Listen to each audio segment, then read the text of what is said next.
Hello again. Now, the City of Tshwane is taking no prisoners when it comes to dealing with defaulters. It says it will no longer bear the brunt of irresponsible organizations and institutions that refuse to pay for services like electricity. The city today dealing with PRASA offices in Pretoria. You know who's PRASA? The Passenger Rail Agency of South Africa.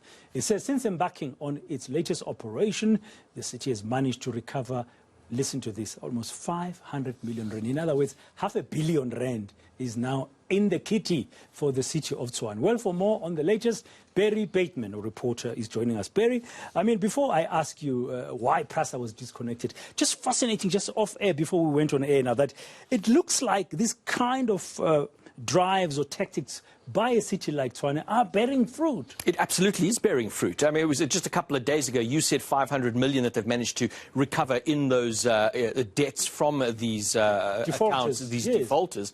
Just the other day, it was 300 million. So it's not just the people who are in arrears that are being threatened with disconnection that are paying up. It's the people who now see what's happening and they're scared themselves that they don't want to get that notice, because they now know that when they receive that notice and there's a deadline on the notice, the City of Tshwane is going to act. So they are settling it before we even get to the stage. And that's how it should be. Yeah, that's how it should be, but we should not have been here in the first place. People use a service, pay for the service. Absolutely. I mean, you were outside the Gautrain Hatfield station the other day, similar situation. They coughed up, they paid as well. Yeah, but they are lucky to have had a generator that day because they would have been in trouble. And then we've seen others also paying up, the Sheraton Hotel and other government departments. But today it was the chance for Passenger Rail Agency to taste that medicine by the City of Tshwane to say, hey, we're serious, pay up. Quite remarkable as well. I mean, we're talking 28 million rand here that they were in arrears. The City of Tshwane, we had Randall Williams out there, you know, again, we'll call it what it is. It was a bit of a show there just to remind everyone what we're doing here, but we heard from him again. We simply can't allow people to continue to default because we need that money as an administration to be able to deliver the very services that we demand people to pay for. So, you know, we had a little discussion with him shortly after they flipped that switch and switched off the lights, and he had this to say, Dan. For many years now, they have not been settling their bills. The problem with PRASA is they own many properties here in the City of Tshwane, but they don't have an asset register that they're in control of. They don't even know where their properties are. So we've consolidated it for them.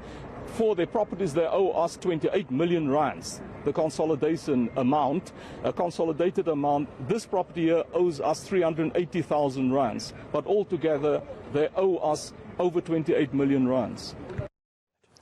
Well, this passenger rail offices in Pretoria, where we just saw now Randall Williams, the new mayor of Tshwane, speaking to you a bit earlier, explaining why they are carrying on with this campaign for people to pay up. What is this PRASA office? Well, this particular office, and I asked this as well, because there was a security official that was on there pleading with Randall Williams as well as other officials, please don't cut off. They were raising security concerns. Security concerns from a data perspective, I was told, that this is almost like your nerve center for all the data and communication for the passenger rail agency. So you're looking at, and the way guy explained it to me, even like signal services, for example, although you look at the state of our rail systems and quite often it uses manually, I don't know quite how seriously it would have affected that, but at the very least, the connectivity between your various departments throughout the organization. So if you go to that kind of a nerve center, PRASA, come on, you need to pay up to make sure that it's on stream all the time. So how has PRASA responded? Well, first off, they've coughed up. They owed 28 million. I understand they're going to be settling an amount of 16 million rand, and they're going to have services restored to that building. So they're going to pay 16 million rand today? Straight up. They're going to settle at least half of that amount that is owed. Can I say this? It's so unbelievable. I mean, you have the money to pay for the service, but you don't pay. Why didn't you pay? That's the thing. You see, the carrot doesn't appear to work. It's now moved across to the stick. But PRASA also saying they conceded. They had the debt. It relates to their dozens of stations around the city. And because that building in itself, I just want to point this out, the actual debt we understand on that building was only 380,000.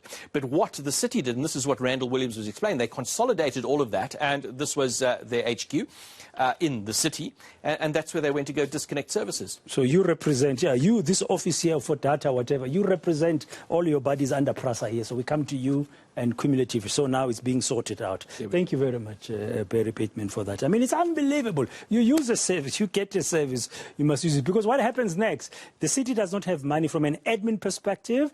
Then they are not going to deliver the services they're supposed to deliver for the residents. What happens next? You have protests, service delivery protests. So the cycle continues. People just pay for services, full stop.